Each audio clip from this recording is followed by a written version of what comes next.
Hello everyone, welcome to my channel.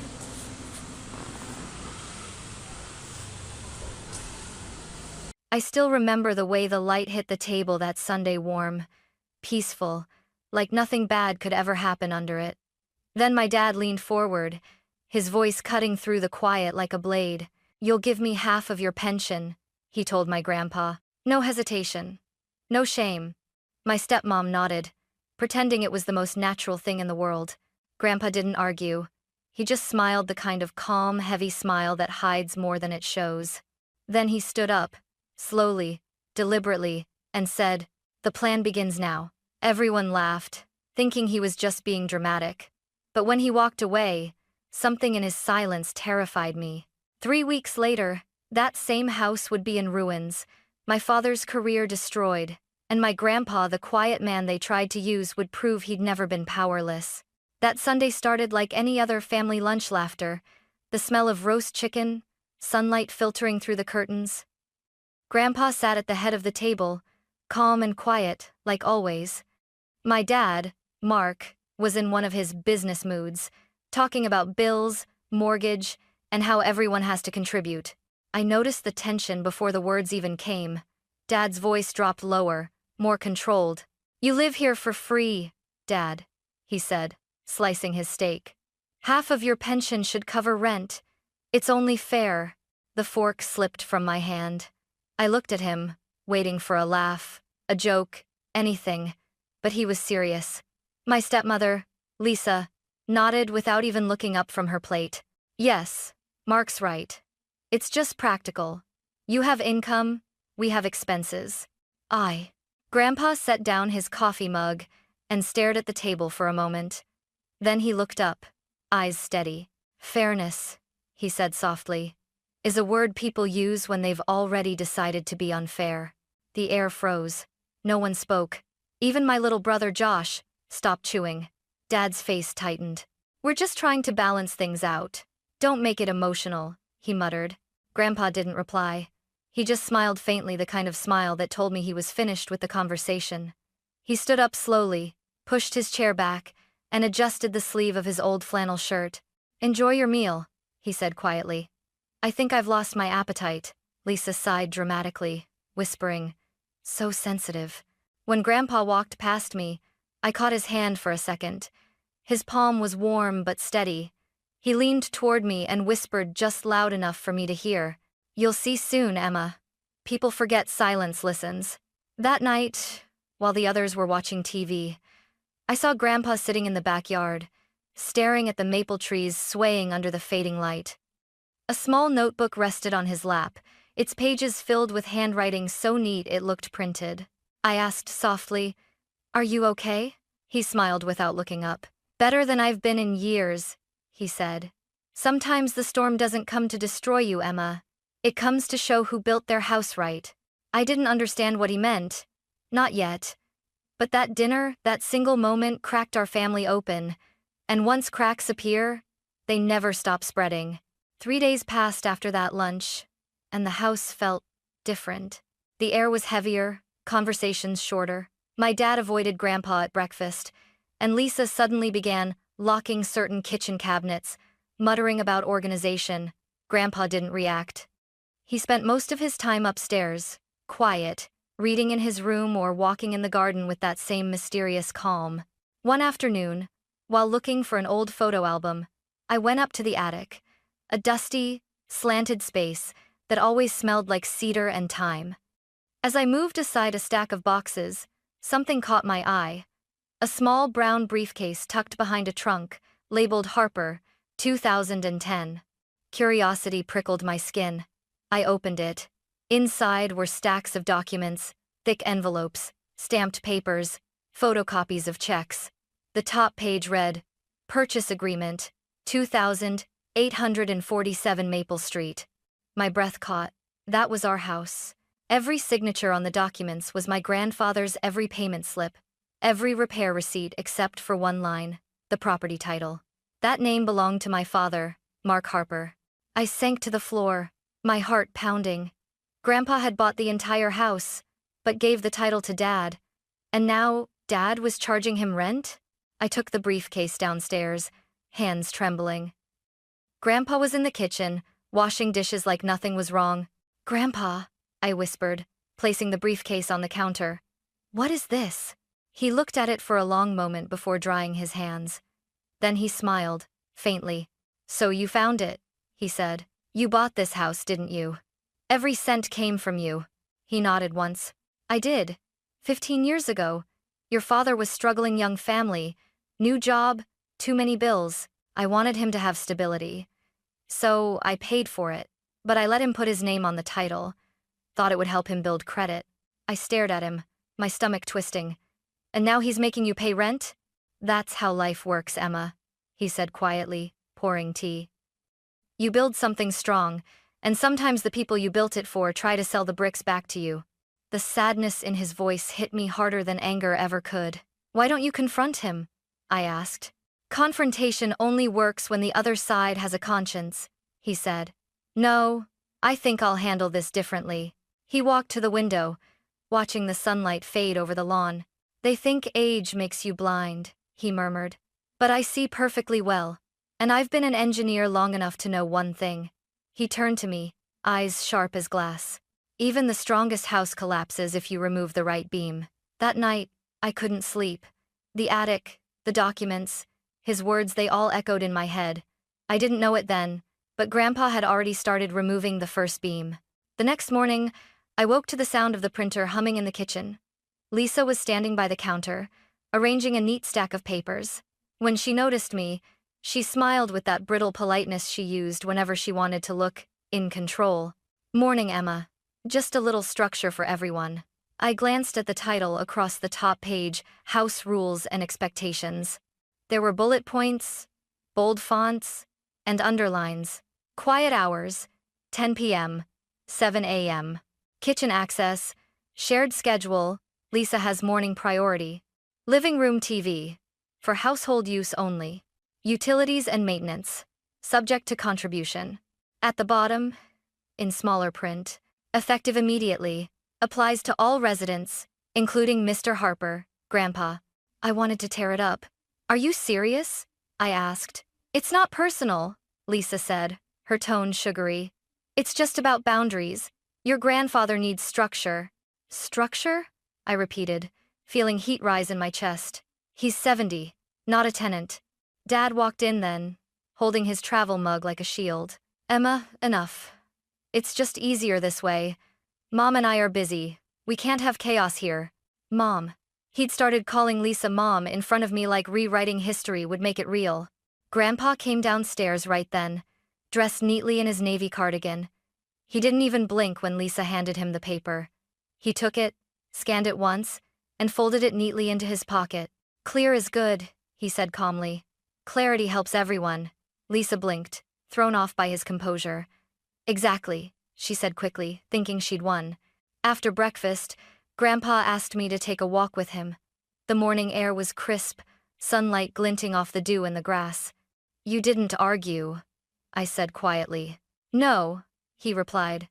"Arguing only alerts the guilty before you're ready." We stopped near the fence, where he crouched to pull a weed from the soil.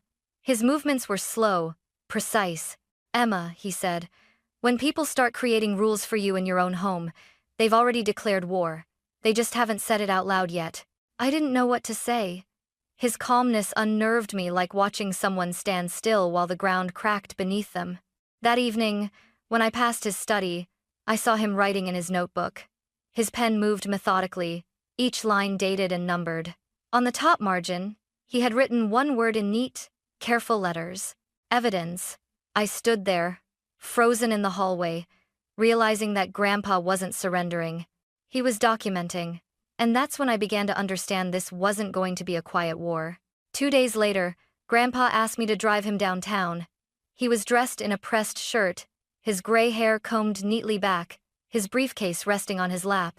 He looked more like a man going to seal a business deal than a retired grandfather being cornered by his own family. "Where are we going?" I asked as I started the car. "To meet a man who understands both concrete and law," he said. "Someone who knows that what's built on bad foundations eventually collapses." When we arrived, A polished brass plaque on the building read, James Morrison and Associates, Real Estate and Property Law. Inside, the lawyer greeted him warmly. Mid-50s, glasses perched on his nose, sleeves rolled up. Mr. Harper, he said, shaking Grandpa's hand. Please have a seat. Tell me what's happening. Grandpa opened his briefcase, pulling out one document after another: the cashier's check, the house deed, the maintenance receipts, and the yellow note that said, For my son's future. I bought the house in 2010, Grandpa began. Paid $340,000 cash. I put the title in my son's name to help him start strong.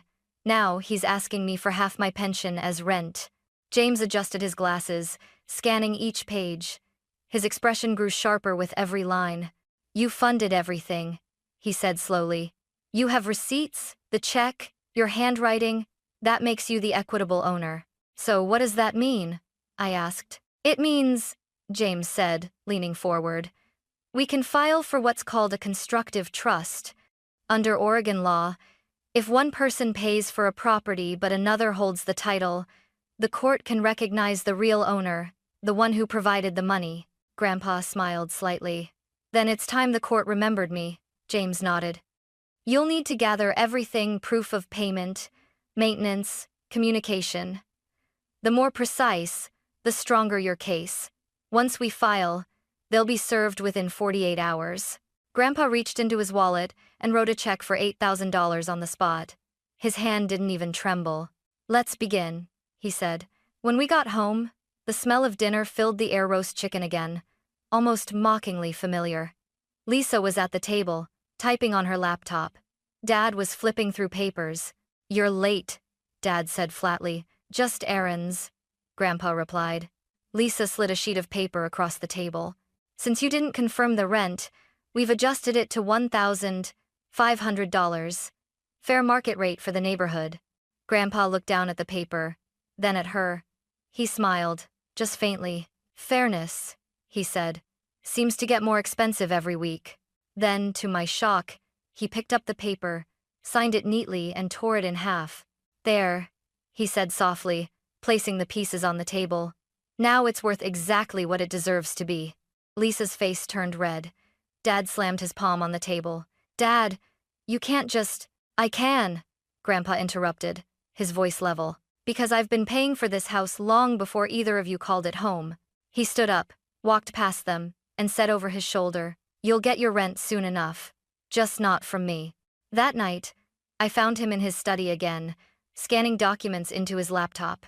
His screen glowed against his face, calm, determined, unbreakable. Grandpa, I whispered. What are you doing? He looked at me and smiled. I'm rebuilding the foundation, he said. This time, in my name. I didn't realize it then, but that was the night the quiet war became official. The day everything exploded started like nothing at all. A calm Tuesday, sunlight spilling through the windows, the smell of coffee and toast. Grandpa had gone to his regular medical checkup.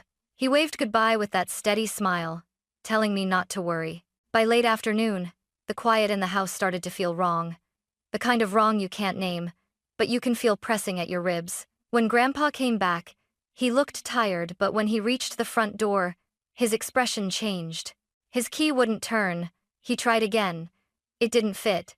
He frowned, tested the lock once more, and then looked up. A brand new brass deadbolt gleamed in the sunlight. Dad opened the door halfway, blocking the entrance. Lisa stood behind him, arms crossed. What's this? Grandpa asked, voice calm but edged with steel.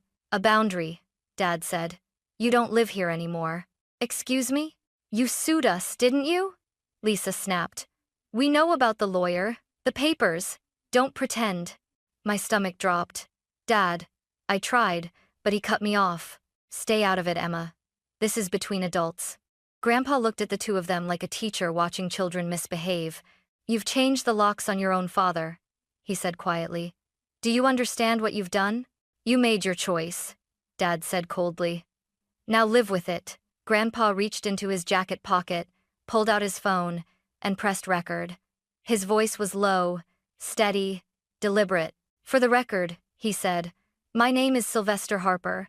I have been unlawfully denied access to my residence at 2847 Maple Street by my son Mark Harper and his wife Lisa Harper. This constitutes an illegal lockout under Oregon tenancy law. Lisa's face went pale. "You can't record us," she barked. "I just did," Grandpa replied. "Thank you for confirming your presence." Then he turned to me. His eyes softened for the first time all day. "Come on, sweetheart," he said gently. "Let's not give them the show they want." He walked away without looking back. That silence was louder than any shouting match could have been. That night, he checked into a small motel near the freeway, the Sunset Inn, a place that smelled like bleach and rain. I brought him food and his old jacket. He was sitting on the edge of the bed, a small lamp casting yellow light over the paperwork spread before him. "You shouldn't be here," he said softly when I came in. "You shouldn't be there," I shot back.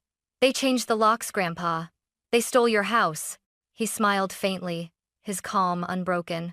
"No, Emma, they just gave me the last piece of evidence I needed." He turned his phone toward me. He'd already labeled the video. "Illegal lockout, 4:12 p.m.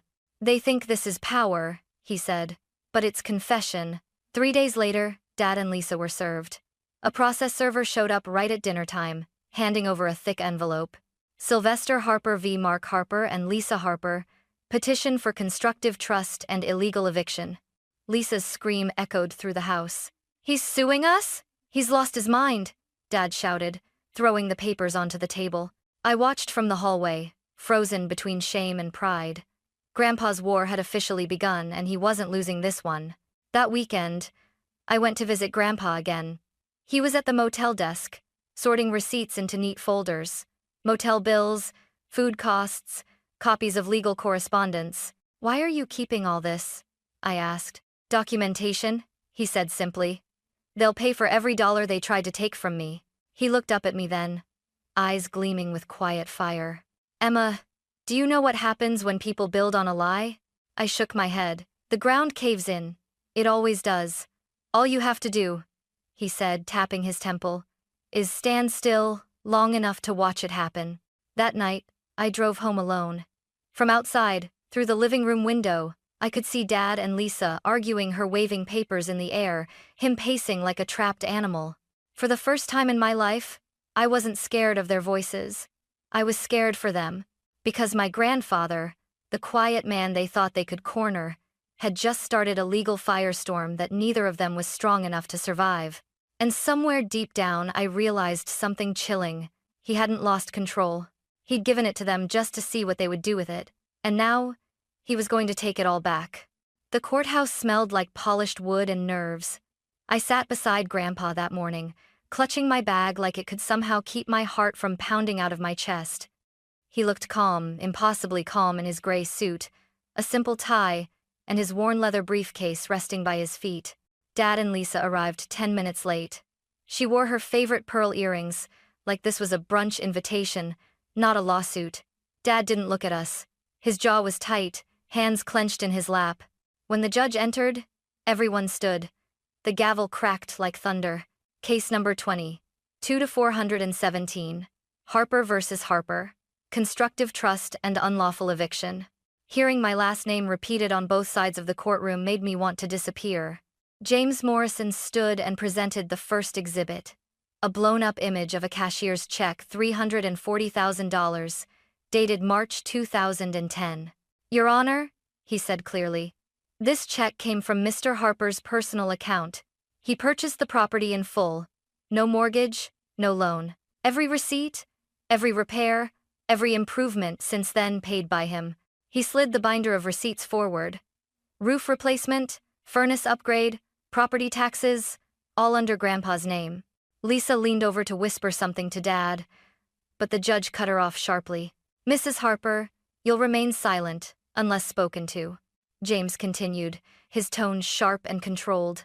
The defendants, however, demanded that Mr. Harper pay rent $1,200, later $1,500 for living in a property he funded entirely. "This is not family generosity. This is financial exploitation." Dad's lawyer, a man in an ill-fitting suit, stood and cleared his throat. "Your Honor, this was clearly a gift. Mr. Harper transferred the title willingly. My clients have cared for him for years. James turned toward them, his voice almost gentle. A gift, Your Honor, does not come with a monthly bill attached. A quiet laugh rippled through the gallery. Even the judge's lips twitched before she leaned forward.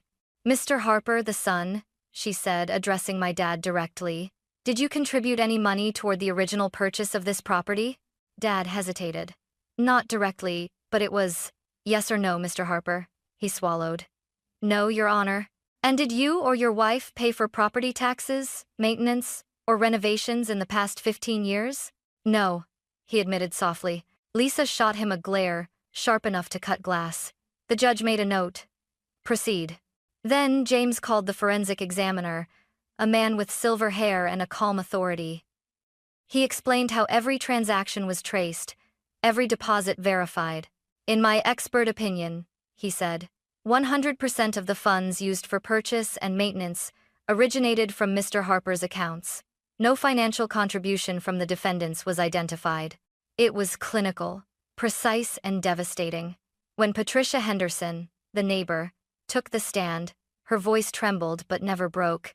I've lived next door since 2010, she said. Everyone knew this was Mr. Harper's house. He mowed the lawn, fixed the roof, even replaced the fence. His son barely visited. Lisa folded her arms. Dad's shoulders slumped. When the judge finally spoke, the entire room seemed to hold its breath.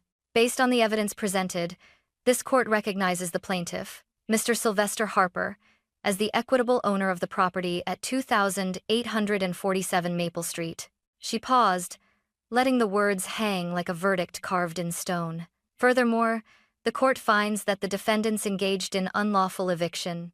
They are hereby ordered to compensate the plaintiff $12,000 for damages and temporary housing costs. Lisa gasped. Dad stared at the floor, motionless. Grandpa didn't gloat. He simply nodded once and whispered, "Thank you, Your Honor." As we walked out of the courtroom, I turned to him, still dazed. "You won," I breathed. He smiled faintly. "No, Emma, justice isn't a win. It's balance, and balance takes patience." Behind us, I heard Lisa's voice crack. "What do we do now?" And my dad's quiet, broken answer. "Pray he's done." But Grandpa wasn't done. Not yet. The weeks after the hearing felt like living inside the eye of a storm. Everything was too quiet until it wasn't. At first, Dad tried to act like nothing had happened. He went to work. Lisa posted photos online about new beginnings and moving forward. But you can't polish a sinking ship. The cracks started to show fast. The BMW disappeared from the driveway one morning. A tow truck had come at dawn. When I asked Lisa about it, she said sharply, "Temporary issue. We're refinancing." But I saw the bank letter stuffed in the trash, notice of repossession. Then came the whisper around the neighborhood. Patricia mentioned a for sale listing she saw online, our address, with bright photos of the house and a price tag of $480,000, well below market value. My stomach dropped. I checked. It was true. There it was, live on every real estate website. Motivated sellers, quick closing possible. "Grandpa, they're selling the house!" I burst out when I reached the motel. He looked up from his notebook calmly, like he'd expected this. "That's not a sale," he said. "That's panic." "But they can't." "Technically, they can," he interrupted, his voice measured. "But not for long." He picked up the phone, dialed James Morrison, and within hours, the lawyer had filed an emergency injunction. The next morning, we were back in court. The same judge from before looked tired but curious. "Mr. Morrison, you're back so soon." James explained everything. The active lawsuit, the forensic ruling, the attempted property sale. He ended with a quiet, devastating line. "Your Honor, selling this property now would destroy evidence, erase restitution, and nullify the court's recognition of ownership." The judge turned to Dad and Lisa, both sitting stiffly beside their realtor. "Were you aware of pending litigation when you listed this property?" The realtor blinked, then said weakly, "They didn't tell me, Your Honor." The judge sighed, pen tapping the desk. "Then I'm issuing a temporary injunction. This sale is hereby suspended until the case concludes." File the order with the county recorder immediately. Lisa's face drained of color. Dad's shoulders slumped like a man finally realizing the game was over. By that afternoon, the listing was gone, and the spiral began. 2 weeks later, I drove by the house again. The lawn was overgrown. The mailbox stuffed with envelopes. One of them caught my eye, a bright red notice from the bank. Foreclosure proceedings, 90. Day default. I showed it to Grandpa that night. He didn't even need to open it. They borrowed against the house, he said. Home equity line. Probably 80,000 or more. And they stopped paying? Of course. That's why they needed my pension. I sat there in silence, the weight of everything sinking in. They hadn't just tried to control Grandpa, they were drowning, and they tried to drag him down with them. What happens now? I asked quietly. He folded the notice neatly, his expression unreadable. Now the foundation collapses. A month later, the bank repossessed their car. Lisa's jewelry started appearing on Facebook Marketplace. Groceries got cheaper, smaller, fewer. I watched them fade from the comfortable people they once pretended to be into something hollow. When the final ruling came, the official transfer of title, Grandpa didn't cheer, didn't gloat. He just nodded once and said, "I don't celebrate collapse, Emma. I rebuild after it." And that night, as the rain hit the motel window, I realized the truth. They hadn't just lost a house. They'd lost the only man who ever believed in them, and the silence that followed was the sound of justice settling in. Moving day came like the end of a long winter. The sky was clear, the air almost too gentle for what it marked. A moving truck idled outside 2847 Maple Street, our family home, the place where betrayal and justice had collided. Dad and Lisa were already there, boxing up the last of their things. They didn't look at me when I walked up with Grandpa. Lisa's hair was tied up carelessly, her eyes red-rimmed. Dad looked older, shoulders slumped, face drained of that self-assured arrogance he used to wear like armor. Grandpa stood on the porch, hands in his pockets, watching quietly. He didn't say a word as they carried their boxes past him. Finally, Dad stopped in front of him, holding a small box of photo frames. "Dad," he said hoarsely. "I should've. I don't know. I thought..." Grandpa didn't let him finish. He simply nodded once. "You thought taking would make you stronger," he said softly. "But you only built your strength on someone else's foundation, and that never lasts." Lisa avoided his gaze. "We didn't mean..." "You meant every word," Grandpa interrupted, not cruelly but firmly. "You both just didn't expect consequences." He stepped aside, letting them walk to the car. No shouting, no revenge, just the quiet weight of truth. When the car door slammed shut and their taillights disappeared down the street, Grandpa exhaled a long, tired sigh that seemed to carry years of hurt out into the open air. I turned to him. "It's over," I whispered. "No," he said, smiling faintly. "It's balanced." Inside, the house felt different. The tension that once hung in every room had dissolved, replaced by a kind of peace I hadn't known existed. The sunlight through the window didn't feel cold anymore. We sat together in the kitchen, the same spot where everything had started. Grandpa poured 2 cups of coffee, added cream the way he liked, and handed one to me. "You know, Emma," he said, "silence is the most underestimated weapon in the world. People think it means surrender, but it's just preparation." I smiled through the lump in my throat. "You never lost control, did you?" He chuckled softly. "I just stopped pretending I didn't have it." Outside, the maple trees swayed in the breeze. For the first time in months, the house wasn't a battlefield, it was a home again. I sipped my coffee, watching Grandpa lean back in his chair, peaceful at last. Justice hadn't come with noise or vengeance. It had arrived quietly like sunrise, after a long night, restoring not just a house, but the dignity they thought they'd taken from him.